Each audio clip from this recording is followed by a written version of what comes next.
নমস্কার বন্ধুরা, moms kitchen blog থেকে সবাইকে স্বাগত। বন্ধুরা, আজ তো ধনে চারা লাগাবো বলে সেই জন্য মাটি নিতে এসেছি। ধনে চারা লাগিয়েই তারপরে আপনাদের সাথে কি রান্না করব শেয়ার করব। রান্না করব মানে দাদা নিয়ে এসছে ভোলা মাছ, সেই ভোলা মাছের ঝোল বানিয়ে আপনাদের সাথে শেয়ার করব।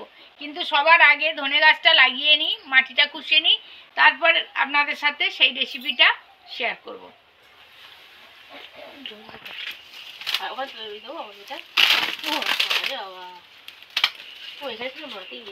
এই যে কোথায় গাছ উঠছে তা কি করে হবে? ভিতরে গাছ এখানে ভাঙো না, ইট দিয়ে ভাঙো, নাহলে কি করে ইট দিয়ে ভাঙো। বস্তার ভিতর দিয়ে পুড়ে গাছ উঠছে।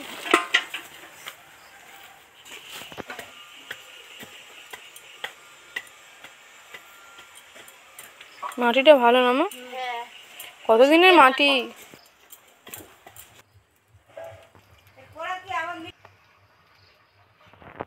ভোলা মাছের ঝোল বানাবো, সেই জন্য সব তো কেটে কুটে গুছিয়ে নিয়ে চলে এসেছি। ভোলা মাছ কাটার কিন্তু প্রসেস আপনাদের শিখিয়েছি আগের ভিডিওতে, আপনারা প্লিজ দেখে নেবেন কত সুন্দরভাবে ভোলা মাছ কাটার প্রসেস। এবার সব তো রেডি করে নিয়ে জল ঝারিয়ে চলে এসেছি। এদিকে কড়া গরম হয়ে গেছে, কড়ার মধ্যে একটু তেল দিয়ে দিচ্ছি।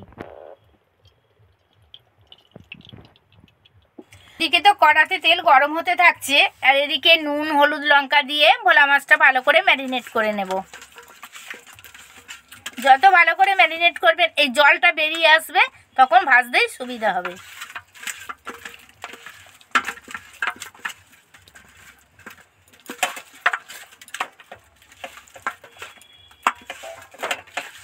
তেল তো গরম হয়ে গেছে, কড়া ভালো করে গরম করলেই তবে মাছ ছাড়বেন। তেলটা দেখেছেন কেমন টুকবুক টুকবুক করে একটা ঝাঁঝ উঠছে।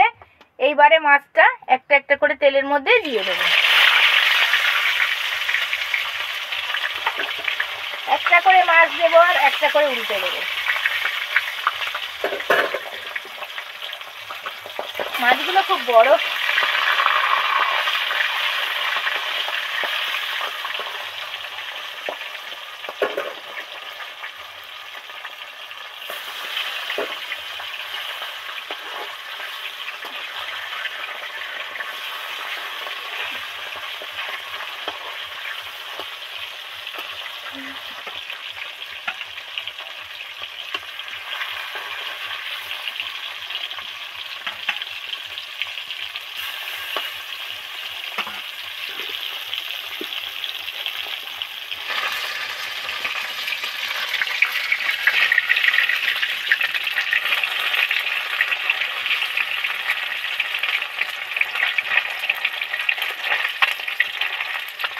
মাছগুলো ডিপ ফ্রাই করে আস্তে আস্তে ভেজে নিচ্ছি। লম্বা লম্বা লেজ তো মাছগুলোর, সেই জন্য আস্তে আস্তে ধরে ধরেই ভাজতে লাগছে, নাহলে লেজগুলো সব তো ভেঙে যাবে।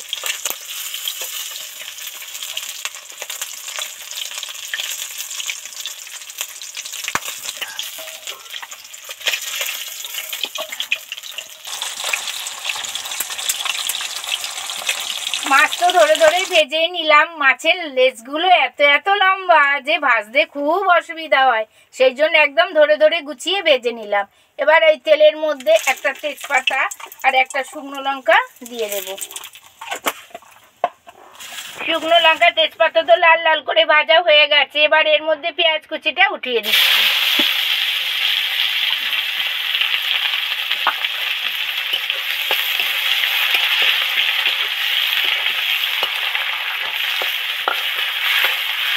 পেঁয়াজ তো ফট করে ভাজা হয়ে গেছে, এবার এর মধ্যে আদা রসুনের পেস্টটা দিয়ে দেব।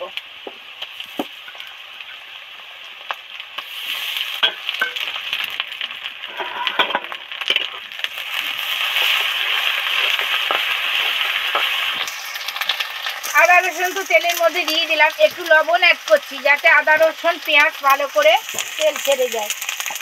বাবা ঠিক আছে, ঠান্ডা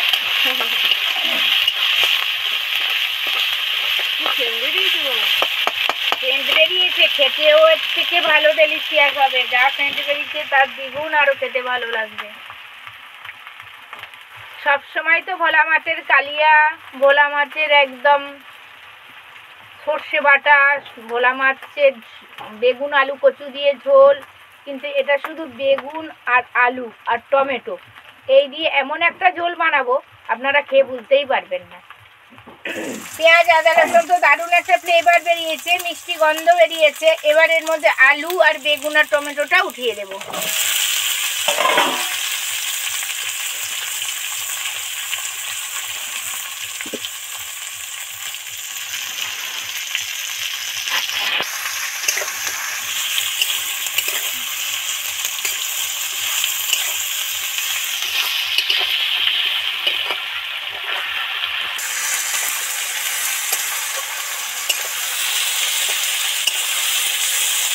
সবসময় কোনো কিছু ভাজার সময় একটু লবণ অ্যাড করবেন, দেখবেন খুব তাড়াতাড়ি ভাজাও হয়ে যাবে আর তেল ছেড়ে যাবে। দেখুন কত সুন্দর তেল ছেড়ে গেছে মশলা থেকে, সবজি থেকে।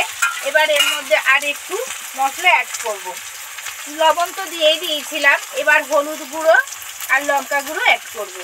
1 চামচ হলুদ গুঁড়ো, 1 চামচ, একটু ঝাল ঝাল হবে যেহেতু ভোলা মাছের ঝোল, 1 চামচ লঙ্কা গুঁড়ো,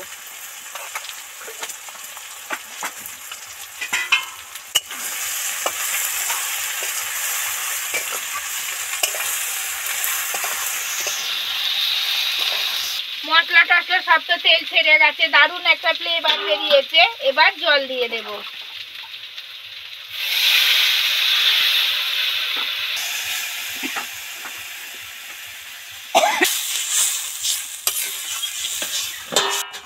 টিভু আছে তো বসিয়ে রেখেছিলাম, টুকবুক টুকবুক করে ফুটছে আর দারুণ একটা মিষ্টি গন্ধ বেরিয়েছে। বেগুন আলুর মিষ্টি গন্ধ, আবার পেঁয়াজ আদা রসুনের গন্ধ। এ কালিয়ানা তো ঝোল, তো ঝোলের গন্ধ একদম রান্নাঘর মহমা করছে।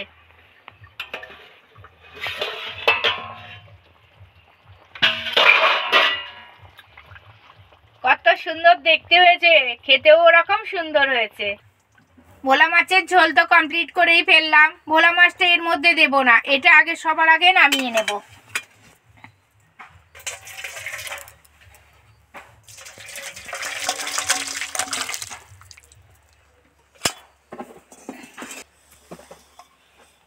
ঝোল তো কেমন গ্রেভি গ্রেভি মাখা মাখা মতো হয়েছে। দেখুন বেগুন দিতে আলু দিতে কেমন হয়েছে। ঝোলই পাতলা ঝোলই মনে হচ্ছে না, যেন থপথপ করে একটা ঝোল বানানো হয়ে গেছে থপথপে। এবার মাছটা তো খুব নরম মাছ, ভোলা মাছ, সেই জন্য এর উপরে একটা একটা দিয়ে দেব।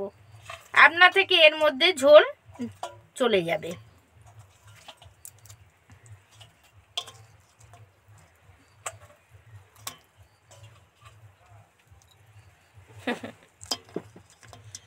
এত নরম মাছ, লেজ ভেঙে চলে যাচ্ছে। পাতলা পাতলা ঝোলের ভোলা মাছের রেসিপি তো আপনাদের সাথে শেয়ার করলাম। প্লিজ বন্ধুরা কমেন্ট করতে ভুলবেন না, কমেন্ট করে জানাবেন আর নিজেরা বানিয়ে খেয়েই তবে কমেন্ট করবেন। প্লিজ বন্ধুরা কমেন্ট করতে ভুলবেন না। আপনাদের সাথে তো ভোলা মাছের ঝোলের রেসিপি শেয়ার করলাম। এতক্ষণ আমার সাথে থাকার জন্য অসংখ্য অসংখ্য ধন্যবাদ। দেখা হচ্ছে পরের ভিডিওতে, কোনো এক নতুন রেসিপি নিয়ে চলে আসব। ভালো থাকবেন, সুস্থ থাকবেন, সাবধানে থাকবেন আর আমার চ্যানেলকে সাবস্ক্রাইব করে আমার বেল আইকনটি ক্লিক করবেন। সমস্ত আগের ভিডিওগুলো সবার আগে আপনাদের সামনে ভেসে উঠবে। নমস্কার, ধন্যবাদ।